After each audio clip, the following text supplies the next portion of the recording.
said that I wanted to have kids, and you said that you wanted me to have a vasectomy. What did I do? And then, when you said that you might want to have kids, and I wasn't so sure, who had the vasectomy reversed? And then when you said you definitely didn't want to have kids, who had it reversed back? Snip, snap, snip, snap, snip, snap. I did. Okay. You have no idea the physical toll the 3 vasectomies have on a person. Maybe I should catch something off of you. Snip, snap, snip, snap, snip, snap. 3,000 eunuchs in formation. Snip, snap, snip, snap, snip, snap. Armed with only spears, shields, and spiked helms. The Unsullied had slipped past the Kull's army in the night. And the Emmy goes to Game of Thrones. Snip, snap, snip, snap, snip, snap. In the end, only 600 Unsullied remained.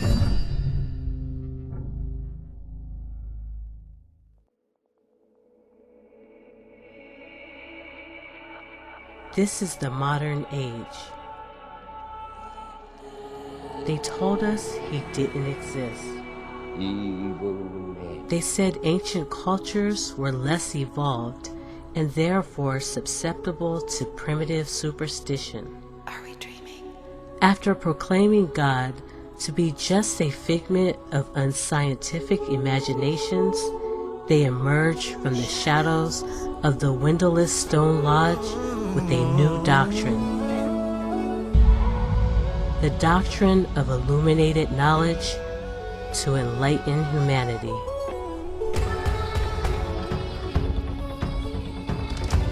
The greatest trick the devil ever pulled was convincing the world he didn't exist.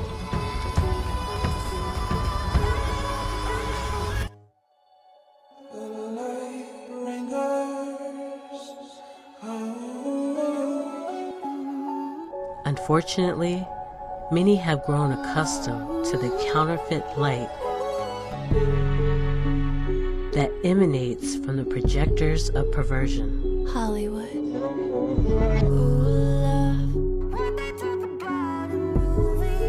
They have become unable to differentiate the authentic light of truth from the glowing spotlight that envelops the Dionysian theater of deception. Now the Spirit speaketh expressly that in the latter times some shall depart from the faith, giving heed to seducing spirits and doctrines of devils. In the midst of this carnival of commercial confusion, an old religion was reborn. In the shadows. Do what thou wilt. In the last days, evil, lawlessness shall prevail. Hostage.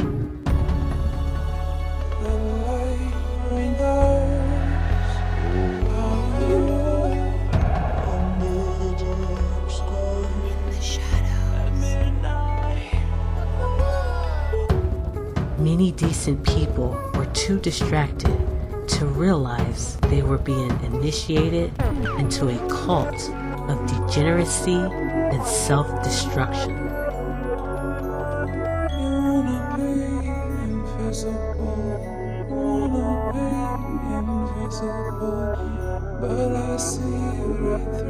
In these the last days,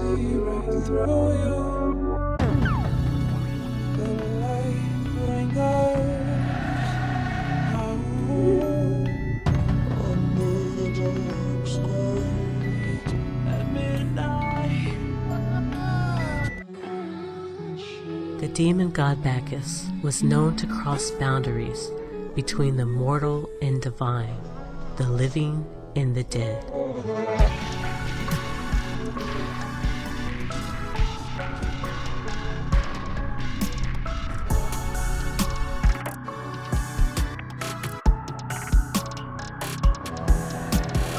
We hear some strange, eerie moaning sound coming from the side of the theater. Hollywood has a secret history, a dark past filled with secret societies. Nobody really knew quite what it was, and we all saw exactly the same thing. Blood-curdling occult rituals and treaties with unseen forces. Dionysus. A figure floating. Ooh, love. What they talk about in movies. And wasn't clear as to what we were looking at, but we knew that there was a figure back there. The spirit of deception is running rampant. The demon behind the painted face. Everybody was kind of like frozen. A masquerade of unholy alliances.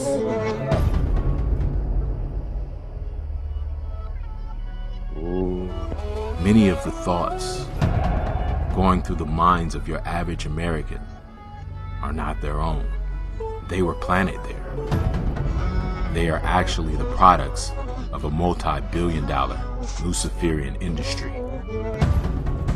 This industry disseminates the do-without-will philosophy on an industrial scale.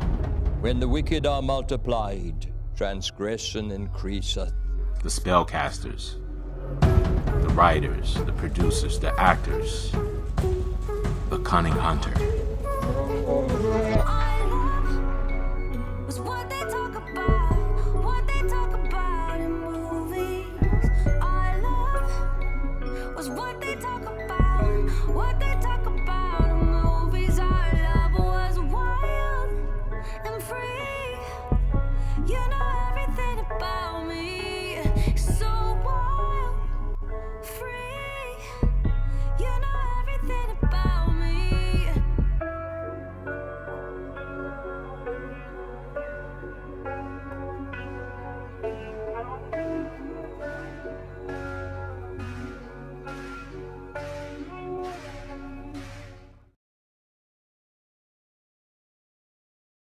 As the Greek drama had grown out of the dithyrambic choruses at the festivals of Dionysus, he was also regarded as a god of tragic art and as the protector of theatres.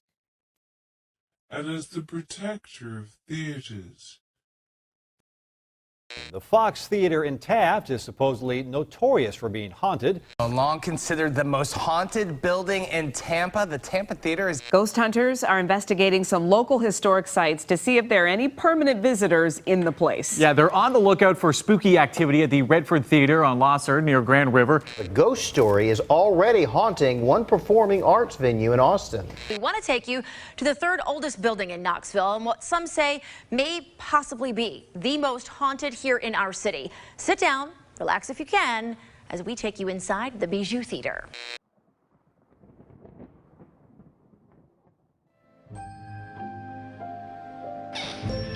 Thousands of people have walked these floors for more than 200 years. With history, I guess, comes hauntings and residual spirits and energies. If walls could talk, you would hear stories of people who lived and died here when it was a hotel, a brothel, even a Civil War hospital. It did treat both sides of the war, so sadly a lot of people took their last breaths in this building, in these floors, and in these walls. Courtney Bergmeyer with the Bijou says one of the most famous people to die here was General William Sanders. His story is commemorated on this plaque, but some might say his story is far from over.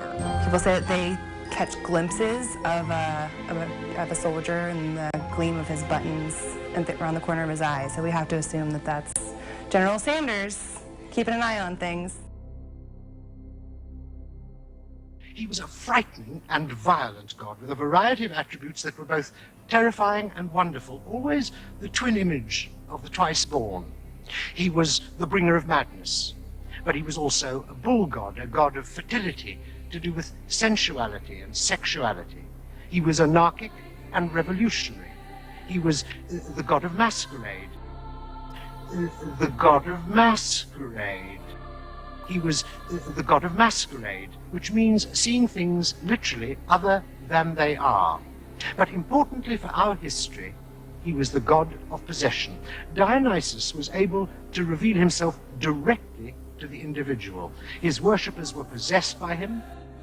And perhaps now we begin to see why Dionysus, this god of masquerade and possession, became the god of the theatre.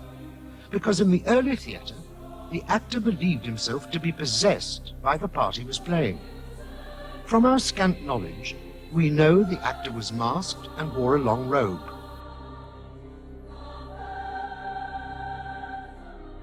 Ever since the first director yelled, "Roll 'em," the heartbeat of Hollywood has come from its movie studios. This is where dreams were made, where actors were immortalized as movie stars, and others waited for a starring role that never came. It is not surprising that one of the oldest studios in Hollywood is also the most haunted. All the studios in Hollywood are haunted, there's no question. Every studio from Warner Brothers to Paramount to MGM Studios, which is now Sony Studios, and many others. And of course that leads me to the stories of many of the ghosts that, of course, still inhabit these studios. The Hollywood cult of Dionysus is spreading, metastasizing.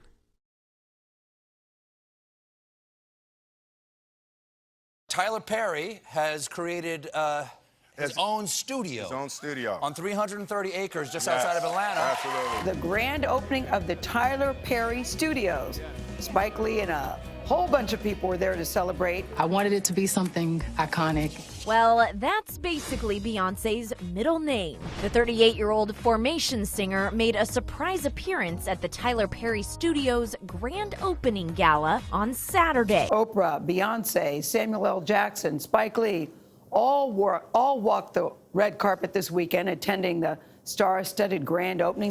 Did you also say the Clintons were there? Did you say that? The Clintons were there. Hillary? The future is female. It was a big weekend for Tyler Perry.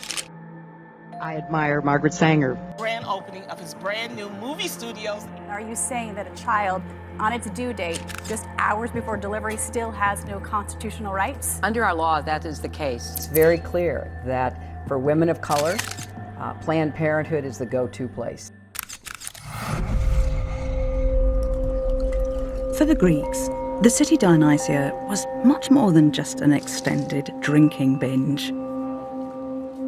Festival goers cross-dressed and danced and sang in ritual processions until the celebrations climaxed in a grand, dramatic competition here at the Theatre of Dionysus. This is history. This is great to have a studio here. Used to be Confederate fort military base. But before Perry brought Hollywood to Atlanta, this was once Fort McPherson military base, a Confederate stronghold. The property that slaves built, that was once a Confederate Army base. And now it's a studio, and it's the first of its kind, really everything first class, 12 brand new sound stages. And even a replica of the White House on site. And while Tyler, of course, will be using the studios for his own productions, he's opened the door to other projects to shoot there, like Walking Dead and Black Panther. Wonderful. Yeah.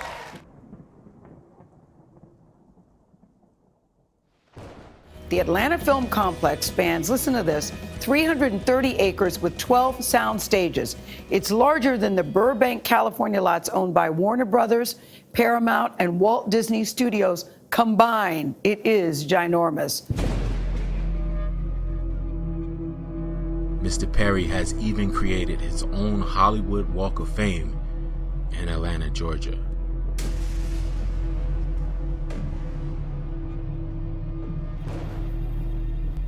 But there is something very old, very ancient, strategically moving just beneath the surface. Hollywood. An unseen force, hell-bent on the corruption and destruction of all humanity, especially the children of the promise. How did all this come to be? How did the Hollywood cult of Bacchus get its start? In 1915, at the dawn of the cinematic age, one film is chiefly responsible for the legendary rise and dominance of Hollywood, a colossal mega blockbuster which would fundamentally alter the landscape of American culture. D.W. Griffith's The Birth of a Nation. Deep, sweet dreams, sing me to sleep.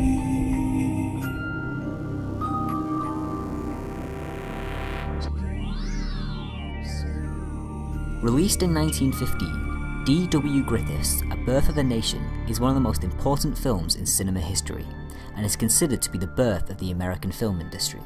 It's hard to overstate the impact that this film had both on the medium of film itself and on culture as a whole. The film was responsible for some major leaps in film technology, but culturally, however, the film carries somewhat of a darker legacy, for the film focuses on the reconstruction of the South after the war, and the glorious origin of the film's supposed heroes, the Ku Klux Klan. The film shows South Carolina just after the war. In one scene, a young white girl jumps to her death to avoid being pursued by a black man who is looking to force her into marriage. Meanwhile, our hero, Ben Cameron, sees a group of white children putting on sheets to pretend to be ghosts in order to scare black children, and is inspired to form the Klan to fight back. Putting on sheets to pretend to be ghosts.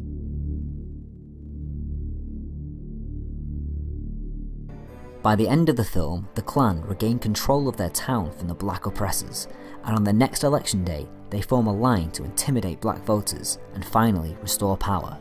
Despite the film's overall message, it was still incredibly popular. It remained the highest grossing movie of all time until it was replaced by Gone with the Wind in 1939. It was even the first film to be shown in the White House to President Woodrow Wilson. So we get these stereotypes, these caricatures. And what made all this even more of a caricature was the fact that the major black characters in Birth of a Nation were played by white actors in blackface. And then the movie, you know, of course, comes to this climax with the rise of the Klan. D.W. Griffith and his cameraman Billy Bitzer made good use of the Hollywood hills behind me, and we judiciously placed smoke bombs that made the battle scenes gripping and epic. Its public screenings were spectacular events, accompanied by 35-piece orchestras. And this is the music the public would have heard. Wagner's Ride of the Valkyries. Griffith's heroes are the Ku Klux Klan.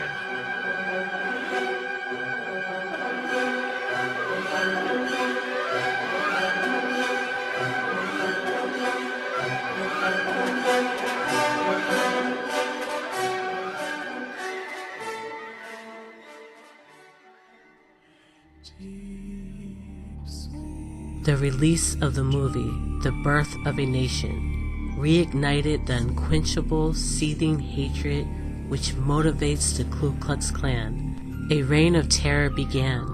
Thousands of human sacrifices were performed, officiated by the masked Grand Dragon and the Grand Imperial Wizard under the light of a burning, desecrated cross.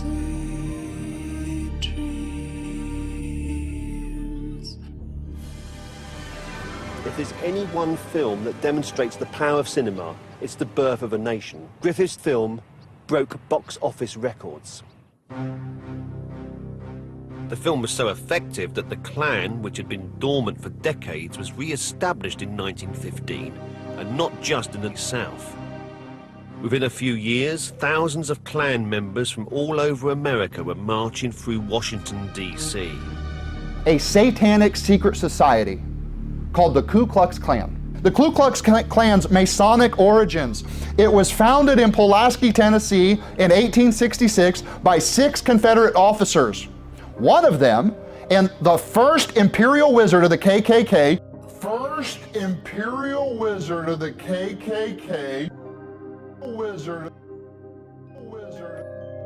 was a former Confederate general and Freemason, Nathan Bedford Forrest. Albert Pike held the office of Chief Justice of the KKK while he was simultaneously Sovereign Grand Commander of the Scottish Rite of Freemasonry. Albert Pike worships the devil. He was a wicked person. Albert Pike served as a brigadier general in the Confederate Army. Following the war, Pike was jailed for treason. He was quickly pardoned by a fellow Freemason, President Andrew Johnson. Among eventually becoming a 33-degree Mason and a top leader of the Ku Klux Klan, Pike was also believed to be a Luciferian. He claimed he was able to summon Lucifer at will as the Grand Master of the Order of the Palladium. Palladism, or traditional Satanism, an ancient Luciferian cult, was then introduced to the inner circle of the Masonic lodges. This influence has flourished into modern-day Freemasonry in the super rites of the upper degrees. Industry, entertainment, the CIA, Congress, and our military leaders are inundated with Freemasonic palladism, or a Luciferian New World Order.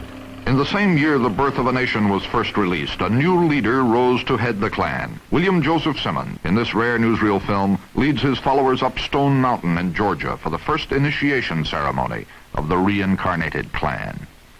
Simmons added something new to the Klan uniform, a stylized face mask, which he alone could wear. He also insisted the Klan operate in total secrecy.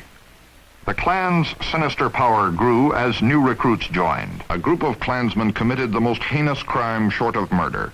As a warning to civil rights leaders, they abducted this man and castrated him. In the first 14 months after World War I, 70 Negroes were lynched, 14 burned. The blood sacrifices were used to invoke Dionysus, the god of theater, who gives the producers, writers, and actors the inspiration of the unholy spirits, which allows them to put the masses under a spell. This film made massive profits at the box office, which bankrolled the construction of the Hollywood film industry. So the financial currency was now in place to create the mystical projections which would illuminate the new theaters of Dionysus. But powerful magic requires more than just economic resources. It demands spiritual currency, and there's only one currency universally accepted by demons and fallen angels worldwide, and that's blood. The temples and statues of Dionysus were very numerous in the ancient world. Among the sacrifices which were offered to him in the earliest times, human sacrifices are also mentioned. Hooray for Hollywood! You may be homely in your neighborhood. Ladies and gentlemen, this is exciting.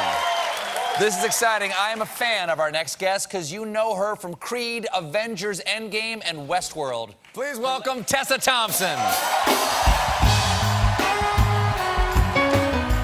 This film, Little Woods, that I have coming out this year is really exciting to me. It talks about the access to reproductive health in this country. And Planned Parenthood was so kind in helping us sort of do that research. And it started with this idea the writer-director Nia DaCosta of looking at the country. So for my donation, I get a water bottle and a Frisbee. That is awesome. Go Hillary! Yeah, I know. Thank you. How about, while that's cooking, you and I just take 15 minutes and hop on a Planned Parenthood phone bank and make them some money? Terminating my pregnancy was one of the hardest decisions I've ever had to make, but I still feel like it was the right decision for me. I went out on faith and I took a step with my own 2 feet to do something for myself instead of focusing on the needs of everyone else. I feel strong, I feel empowered, and I know that in the future I will make the right decisions for me and my daughter, no matter what life might throw at me.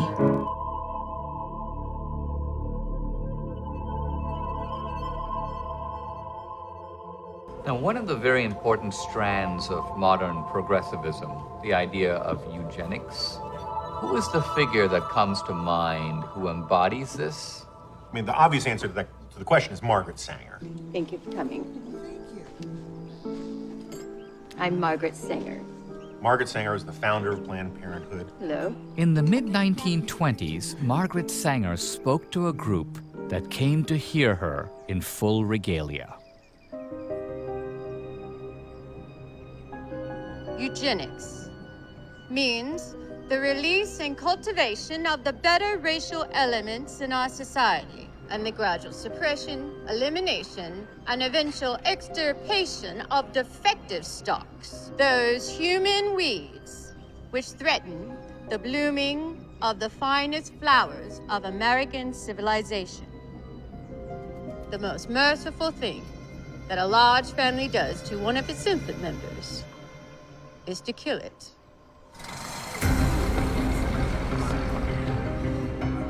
By Sanger's time, techniques of racial elimination like lynching had become taboo within the Democratic Party. And so Sanger pioneered a different approach to bring about a similar result. How would you describe Margaret Sanger's so-called Negro Project? The Negro Project was to bring these birth control and other eugenic measures into the black community. When Governor Brian Kemp signed the bill banning abortions after 6 weeks, Hollywood pushed back. Many major studios and networks said they may leave if the bill becomes law in January. I admire Margaret Sanger enormously. I am really in awe of her. And there are a lot of lessons that we can learn from her life and from the cause she launched and fought for and sacrificed so greatly. It's very clear that for women of color, Planned Parenthood is the go-to place. The vast majority of Planned Parenthood clinics are located in our neighborhoods. We were tricked through a slick marketing campaign, but now that that's unraveling, people are saying, wait a minute, they sell baby parts? Hooray for Hollywood! You may be homely in your neighborhood. Accepting the Emmy is RuPaul. Wow. Thank you so much. This is so lovely. Thank you so much. A stylized face mask. Thank you to the Academy. This is so lovely. We are so happy to present this show. I would like to thank, on behalf of the 140 drag queens we have released into the wild. Hooray for Hollywood! The Emmy goes to Billy Porter.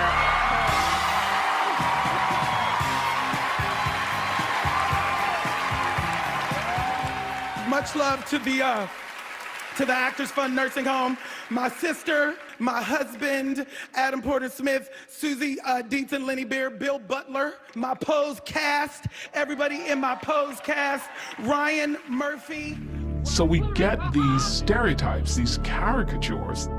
Orange is the New Black, the Netflix series about life in a women's prison. The show is nominated for 12 Emmys, including one for Laverne Cox, the one and only. She plays the resident hairstylist Sophia Brissett. They reward behavior they want to see more of, incentivizing it. Moonlight, Best Picture.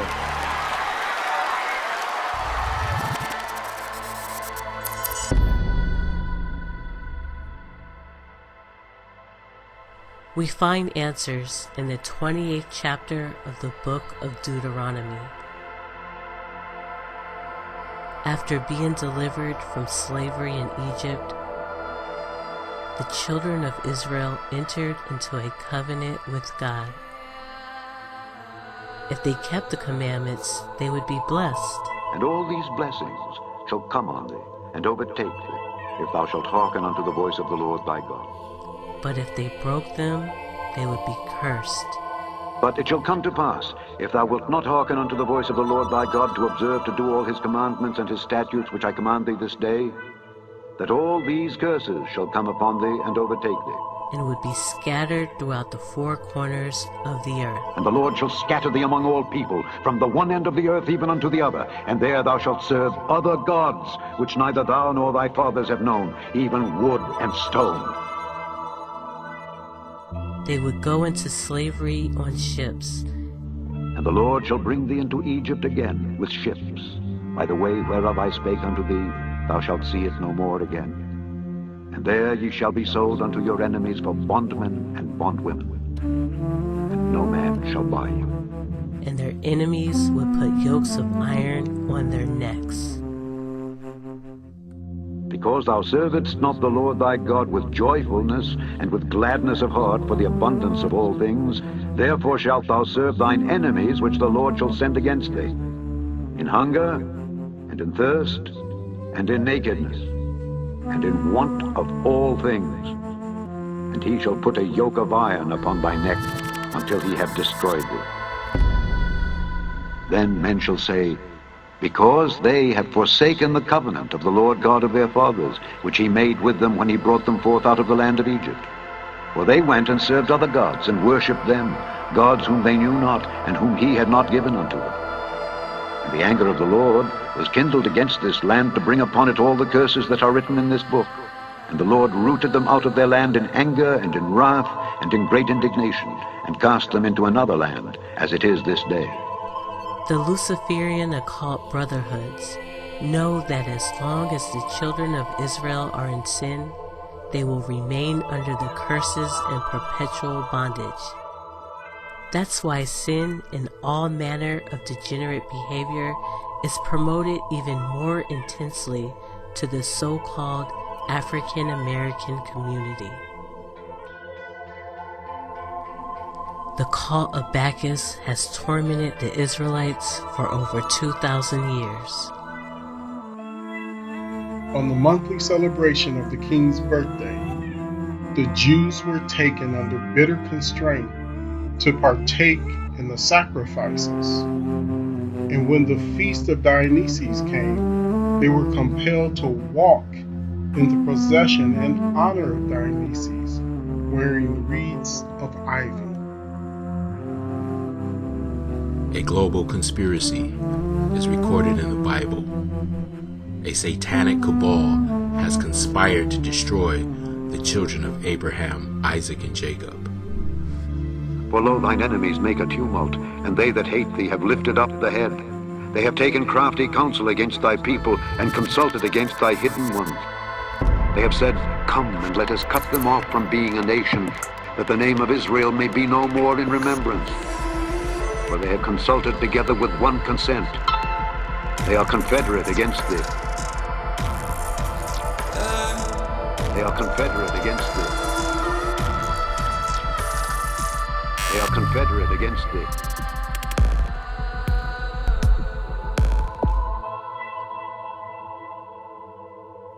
Now therefore, my Master and Lord, if there is any unwitting error in this people, and they sin against their God, and we find out their offenses, then we will go up and defeat them. But if there is no transgression in their nation, then let my Lord pass them by, for their Lord will defend them, and their God will protect them, and we shall be put to shame before the whole world. God's kingdom will not be established here on earth until the nation of Israel forsakes all idolatry and returns to the God of Abraham, Isaac, and Jacob.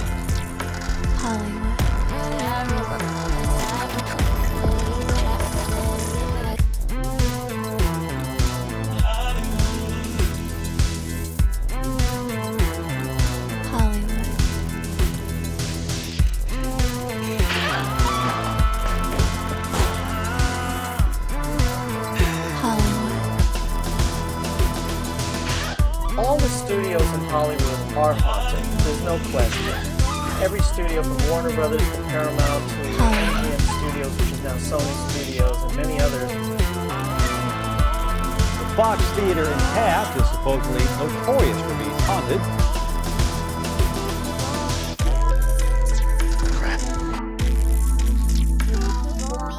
Hollywood. Dionysus.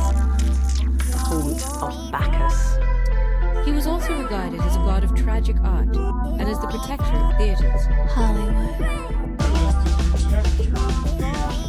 The woman shall not wear that which pertaineth unto a man, neither shall a man put on a woman's garment, for all that do so are abomination unto the Lord thy God.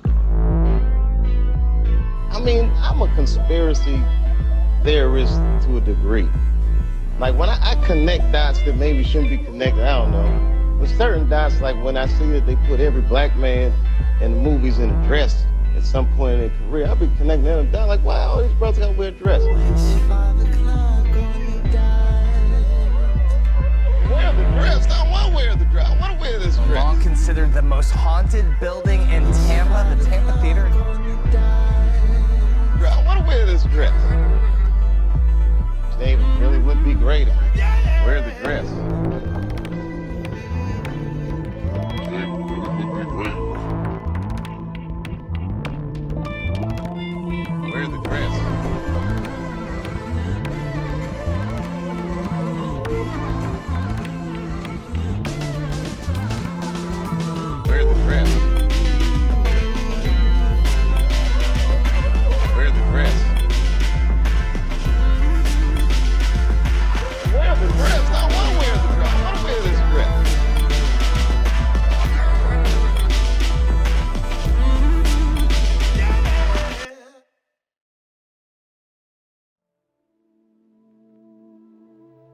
it is pretty clear that African Americans voted for Proposition 8, voted to eliminate the fundamental right to marry for same-sex couples at a much higher rate than any other ethnic group in California. The movement to get Proposition 8 passed in 2008 was largely supported by the Black community, with 70% of all Black voters voting in favor of the ban on gay marriage. With 70% of all Black voters voting in favor of the ban on gay marriage. No same-sex marriage in the state of Maryland. No same-sex marriages in Maryland. Marriage is between a man and a woman.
Liberalism equals do without wilt, which creates fertile ground for demonic oppression, and it brings forth judgment and the wrath of God.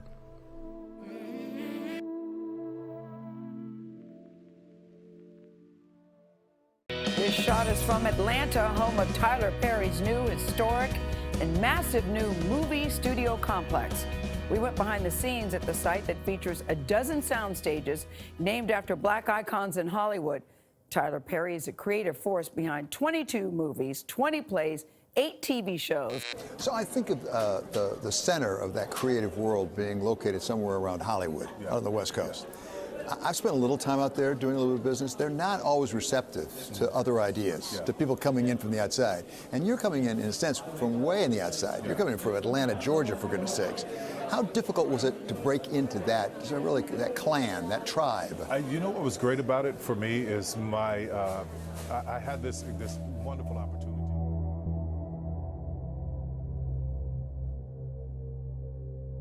But before Perry brought Hollywood to Atlanta, this was once Fort McPherson military base, a Confederate stronghold.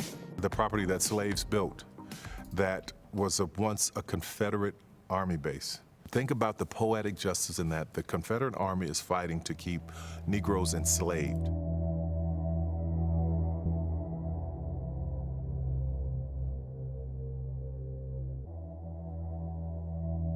Enslaved in America, fighting, strategy, planning on this very ground. And now this very ground is owned by me.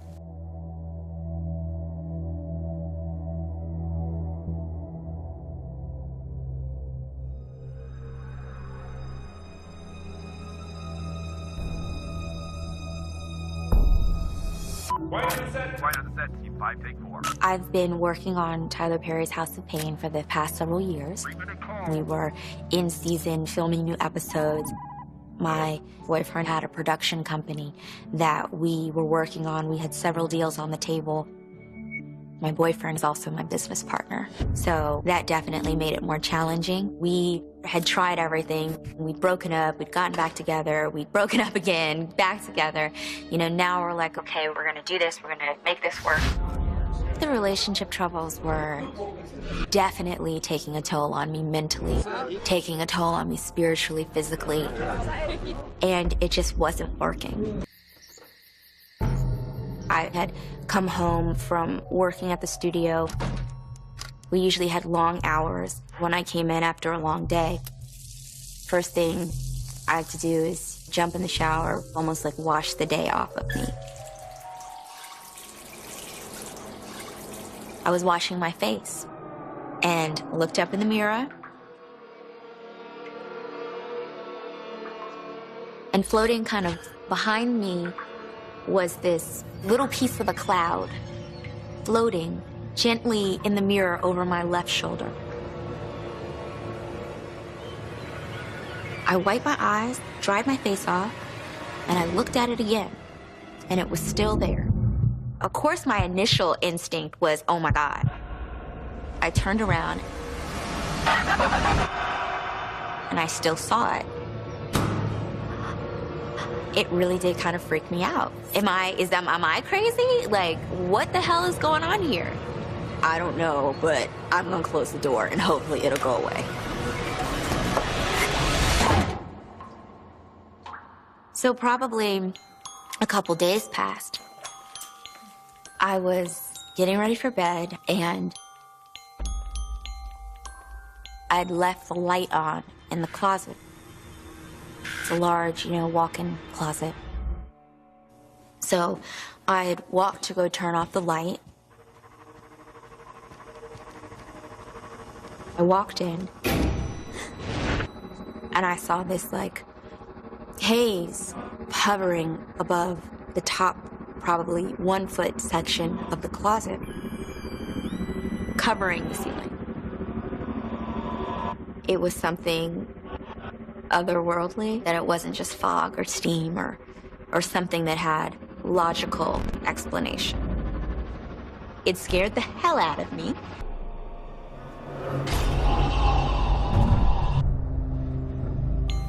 A couple days passed.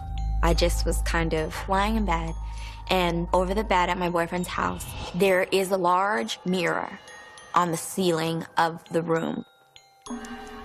I was laying under the covers. Look up. I could see clearly in the mirror, like this kind of fog formed on the mirror. It wasn't heavy, it wasn't thick, but it was very defined. And the fog formed directly over only my reflection. It started gradually, it started slowly at first, and then it became more and more pronounced. And then it left.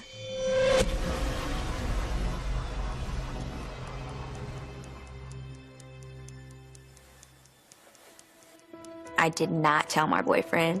I didn't tell anyone, really, because I was definitely overwhelmed.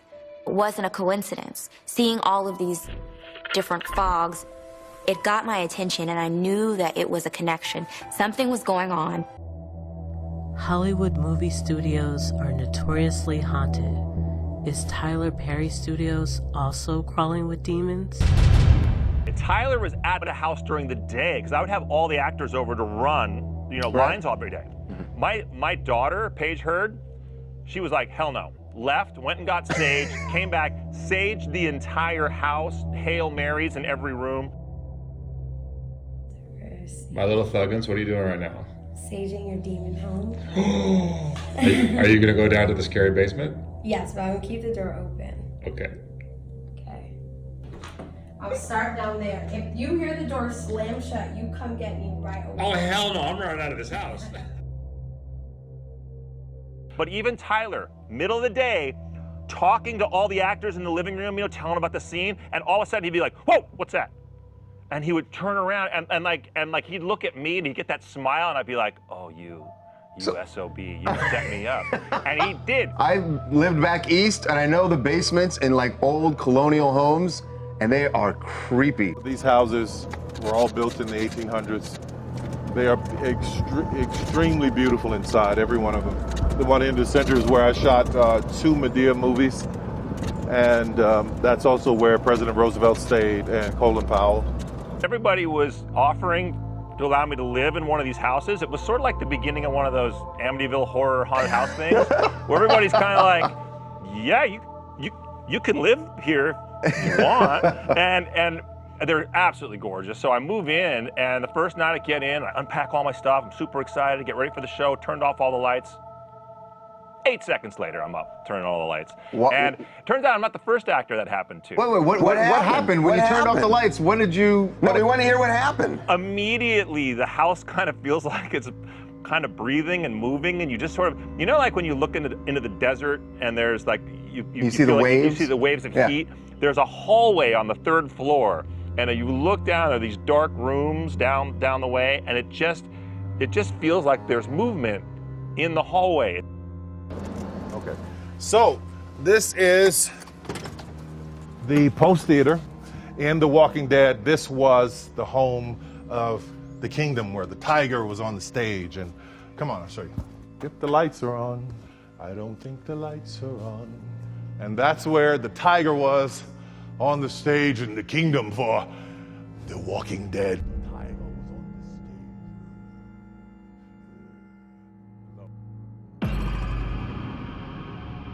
Paranormal explorers Gabriel, Sylvia, and Mel have been working to document. All right, guys, remember this is the theater that they've told us about, where they used to have the secret KKK rallies in. In the small community of Gray, Georgia, the only movie theater in town permitted Negroes to sit in the balcony.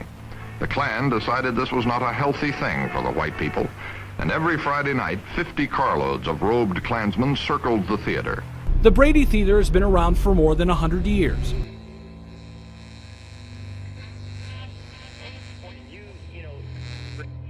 Terry says during the race riots, it served as a holding cell. Several hundred men went in, not near that many came out. While history plays a big role in investigations, so does folklore. The urban legend says that they were burned alive in the coal furnace down in the basement, and their bones swept out and buried behind the bricks. With that in mind, Terry investigated. It was just me down in the basement in one of the tunnels, and yeah, there's no men around. She captured this unusual recording. Listen to it one more time. Terry says it's an electronic voice phenomenon. It just feels like there's movement in the hallway. All right, bro. No, I told you this shit's scary. Watch this.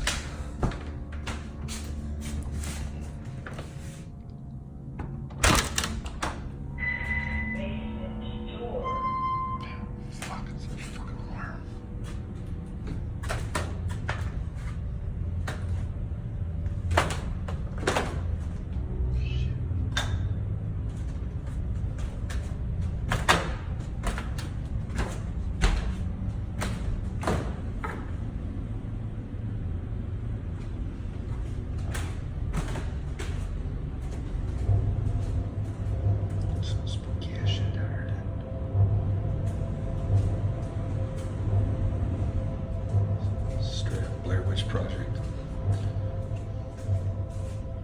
I ain't got fucking open these, man. I don't even want to know what's in there. In this fucking room. I gotta come all the way down here just to do laundry, dude. How's that?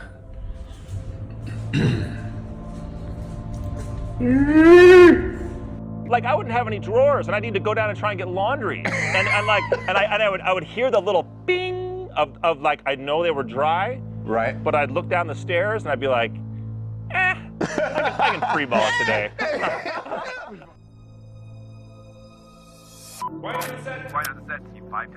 I've been working on Tyler Perry's House of Pain for the past several years. We were in season filming new episodes. I had come home from working at the studio. We usually had long hours. It wasn't a coincidence. Seeing all of these different fogs, it got my attention, and I knew that it was a connection. Something was going on. I had this sense. I felt like maybe this was someone who was in my family, who had passed, who I had some sort of greater spiritual connection with. I decided to tell my boyfriend. We'd kind of been going back and forth, and I remember he was sitting in his bed on his computer. He made some kind of joke about something spiritual or supernatural.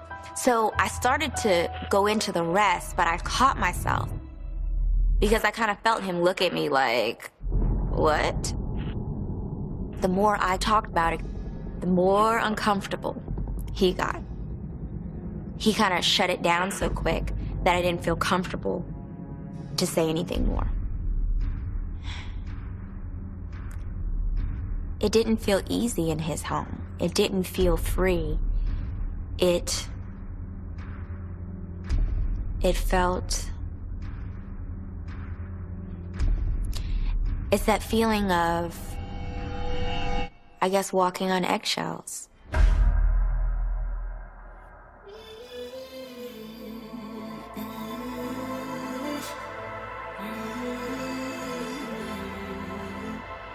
As you can see, these demonic spirits are trying to separate this couple and destroy their relationship.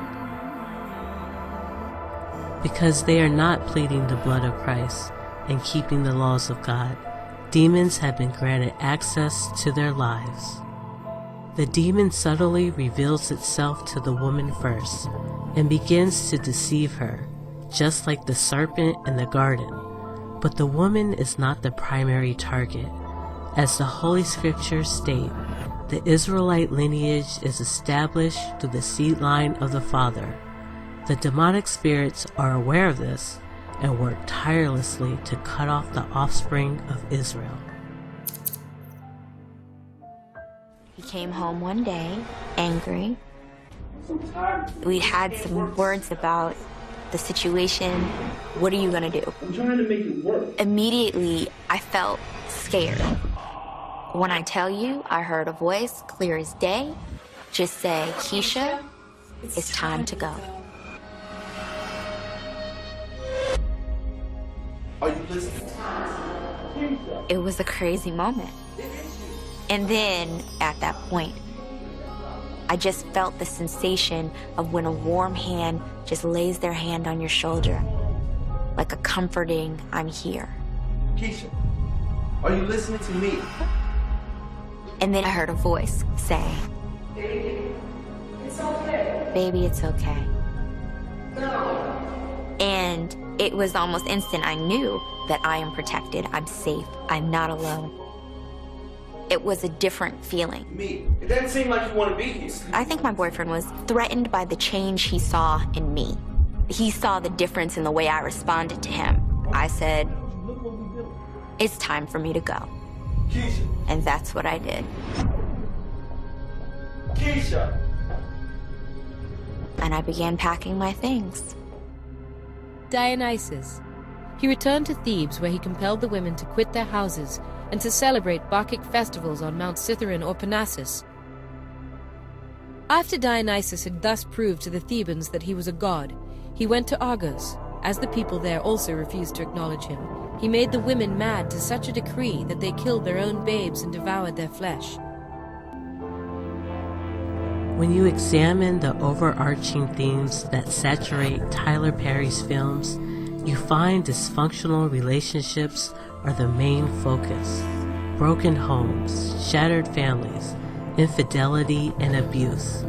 The so-called African American man is villainized and blamed for all of this. In Perry's 2010 movie, For Colored Girls, there are 5 major male characters, and 4 out of 5 of them are monsters.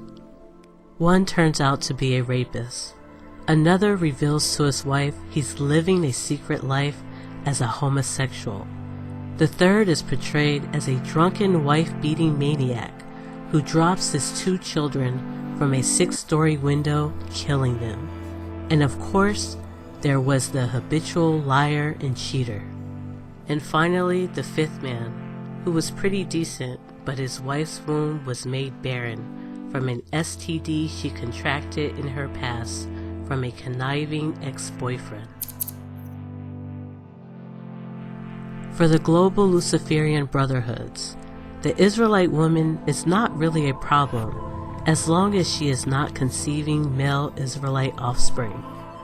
This is why many Israelite women are encouraged to pursue education and career over family, lesbian relationships, and abortion. What is your legacy for your body of work?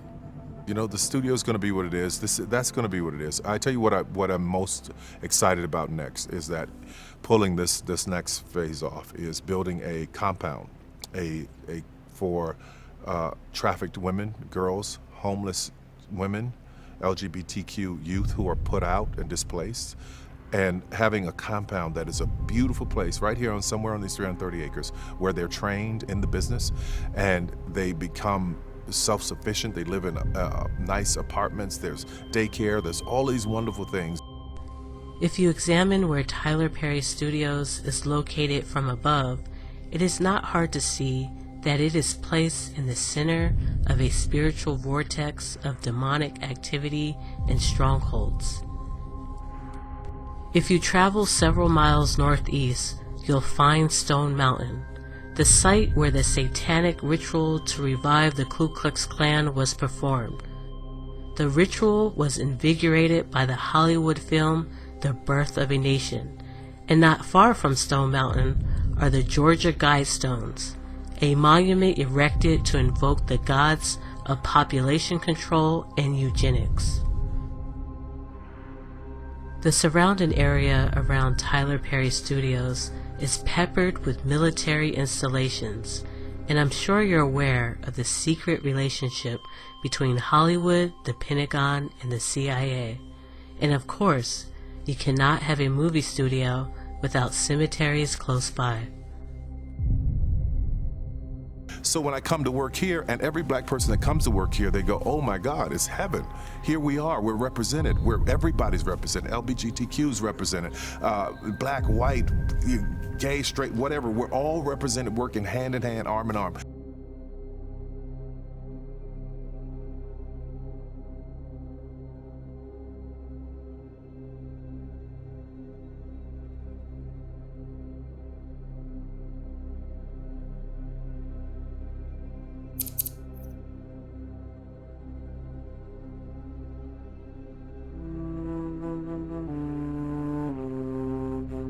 In ancient Greece, at the theater of Dionysus, there was a chilling and haunting Greek tragedy written by Euripides.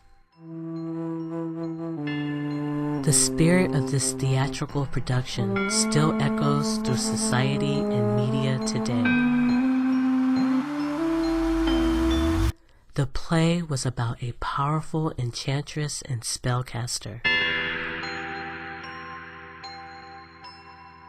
Toward the end of the play, desperate for revenge against her husband and his new fiancé, she resorts to killing her own 2 sons and poisons her husband's new love interest in order to punish him by cutting off his lineage. Her name was Medea.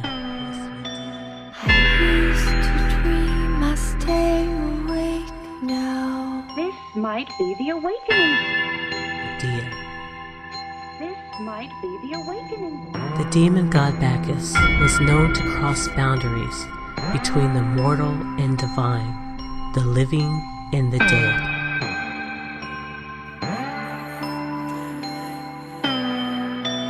I used to dream I stay awake now. But the more they afflicted them, the more they multiplied and grew. And they were grieved because of the children of Israel. And the Egyptians made the children of Israel to serve with rigor, and they made their lives bitter with hard bondage, in mortar and in brick, and in all manner of service in the field. All their service wherein they made them serve was with rigor. And the king of Egypt spake to the Hebrew midwives, of which the name of the one was Shiphrah, and the name of the other Puah. And he said, When ye do the office of a midwife to the Hebrew women, and see them upon the stools, if it be a son, then ye shall kill him. But if it be a daughter, then she shall live. I used to dream I stay awake now. So we have to go back, all the way back to Roman times, when the Roman armies attacked Israel, and the Hebrew people fled to the various parts of Africa. Over the years, they made their way to West Africa, namely Ghana and Nigeria, where they were sold off as slaves and shipped to America. Hence the fact that African Americans can trace their lineage back to the biblical Hebrews. I used to dream I stay awake Thou shalt beget sons and daughters, but thou shalt not enjoy them, for they shall go into captivity. The parallels between the depiction of black men in the first Hollywood film, The Birth of a Nation, and Tyler Perry's Four Color Girls are predictably similar. I stay awake now. This might be the awakening.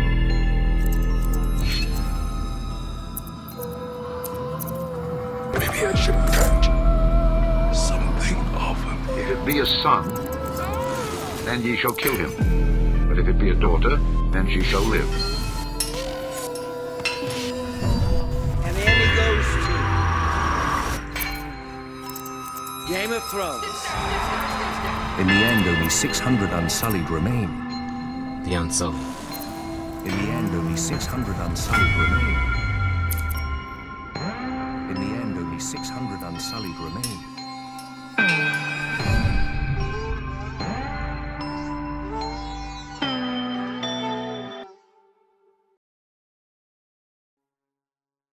Swing low, sweet chariot,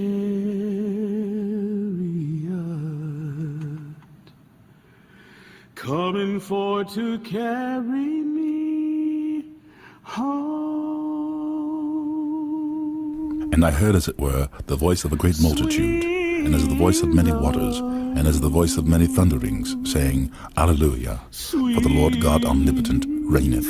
Praise your holy name. God is a healer. I don't doubt him. I know who God is. He prepared something better for us, something that could change our hearts. It took the very blood of God's Son himself. Behold, I will do a new thing. Now it shall spring forth. Shall ye not know it? I will even make a way in the wilderness, and rivers in the desert. The beast of the field shall honor me, the dragons and the owls. Because I give waters in the wilderness, and rivers in the desert, to give drink to my people, my chosen. This people have I formed for myself. They shall show forth my praise. Give God some praise. Hallelujah. Hallelujah.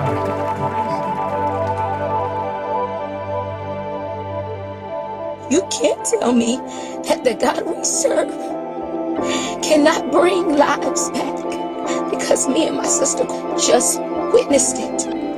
God is awesome. He does miracles. And I'm here to tell somebody today,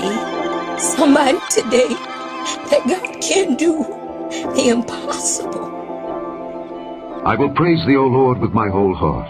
I will show forth all thy marvelous works. I will be glad and rejoice in thee. I will sing praise to thy name, O thou most high. Thank you, Lord. God sent an angel to pretty much save my life, you know. After I went grocery shopping, as I was leaving the parking lot, I was at the stop sign waiting for other cars to come ahead of me. So I see the lady just speeding past the red light as I was going, and she was going to hit me. But as I was going, all of a sudden, I see something come from the sky, stop about 5 feet from the vehicle that was about to hit me. He that dwelleth in the secret place of the Most High shall abide under the shadow of the Almighty. I will say of the Lord, He is my refuge and my fortress, my God. In Him will I trust. Hallelujah. Thank you. Hallelujah. Praise your holy We were in Sam's, and this man was crying out, somebody help me, somebody help me. And immediately I walked over, and his wife was slumped over in the seat out, turning cold. She was getting cold, her face was blue. And all of a sudden, I just see that angel inside that cloud. There was a man inside the cloud, and he stopped it. I seen his sash, I seen his boots. He was floating. I even looked for like 7 to 10 seconds as he was flying in the air, leaving. God sent a holy angel. For He shall give His angels charge over thee, to keep thee in all thy ways. Surely He shall deliver thee from the snare of the fowler, and from the noisome pestilence. He shall cover thee with his feathers, and under his wings shalt thou trust. His truth shall be thy shield and buckler. To bring us to the place that we are today. In the name of Jesus. And I looked at her and I said these words: God, if I don't know nothing else, I know how to pray. And I know what your word says. Your word said you are a healer. So I wrapped my arms around her. Yes, God. And I began to pray for this woman. And I began to call on God. And I told God and I spoke what his word says. And I said, God, she will live and not die. She will live and not die. You will show signs and wonders. You are a miracle worker, God. And you're going to show yourself mighty today. Immediately, this woman opened her eyes. And the first thing came out of her mouth was, thank you, Jesus. Let us be glad and rejoice and give honor to him, for the marriage of the Lamb is come.